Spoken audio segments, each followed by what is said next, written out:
వాళ్ళు మూడోసారి పదవులలో కూర్చుంటారంట, కానీ 100 రోజుల్లో 6 గ్యారెంటీలలో 5 గ్యారెంటీలు అమలు చేసినా మనం దిగిపోవాలంట. 100 రోజుల్లో పనిచేసిన ప్రభుత్వమే పడిపోవాలంట. 10 ఏళ్ళు పనులకి ఇచ్చిన వీళ్ళేమో మూడోసారి మళ్ళీ కుర్చీలో కూర్చోవాలంట. చెప్పండి, ఈ 10 ఏళ్ళలో మీరు చేసింది ఏంది?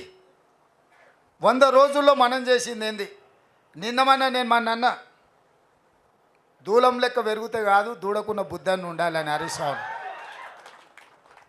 మొన్న అన్నాడు, నేను 15 ఆగస్టు లోపల 2 లక్షల రూపాయల రైతు రుణమాఫీ చేస్తాను. నేనంటే, రేవంత్ రెడ్డి నువ్వు 15 ఆగస్టు లోపల చేయకపోతే నువ్వు రాజీనామా చేయాలా, నువ్వు చేస్తే నేను ఎమ్మెల్యే పదవికి రాజీనామా చేసి మళ్ళీ సిద్దిపేటలో పోటీ చేయను అన్నాడు.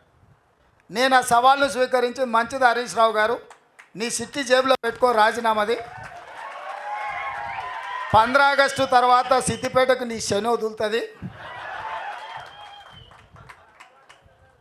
చింతమాడికలు పోయి చింతచెట్టు కింద వండుకో అని చెప్పిన. ఇవాళ ఏమంటుండే, అమరవీరుల స్తూపం దగ్గరకు పోయి దాన్ని కూడా ఆయనకి ఎప్పుడు మోసం చేయాలనిపిస్తే ఆ మోసానికి ముసుగు అమరవీరుల స్తూపం, దాన్ని వెనకాల దాచుకొని అబద్ధాలు చెప్తాడు. ఇన్ని రోజులు ఎప్పుడైనా అమరవీరుల స్తూపం కాడిపోయిందా? ఇవాళ పోయి చెప్తున్నాడు ఈ రైతు రుణమాఫీ కాదు, ఇంకేంటి ఒక కండిషన్లు చెప్పి ఇవన్నీ చేసి ఇంత పెద్ద లేఖ రాసుకొచ్చింది. రాజీనామా లేఖ అట్లా ఉండదు.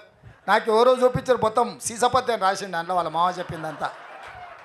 రాజీనామా లేఖ ప్రిస్క్రైబ్డ్ ఫార్మెట్లో స్పీకర్ గారు ఒక ఫార్మెట్ ఇస్తాడు, దాంట్లో ఒక్క పదము పొల్లు పోయినా ఆ కాగితమే చెల్లదు.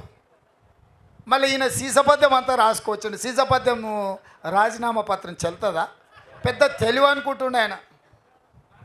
తాటి చెట్టు లెక్క పెరిగితే కాదు నాయన, మోకాళ్ళలో కాదు అరికాళ్ళకు పోయినట్టు నీ తెలివితేటలు హరీష్ రావు. ఇప్పుడు కూడా నేను చెప్తున్నా హరీష్ రావు, నీ సవాల్ను స్పష్టంగా మేము స్వీకరిస్తున్నాం. 15 ఆగస్టు లోపల 2 లక్షల రూపాయల రుణమాఫీ చేస్తా, నీ రాజీనామా రెడీగా పెట్టుకో.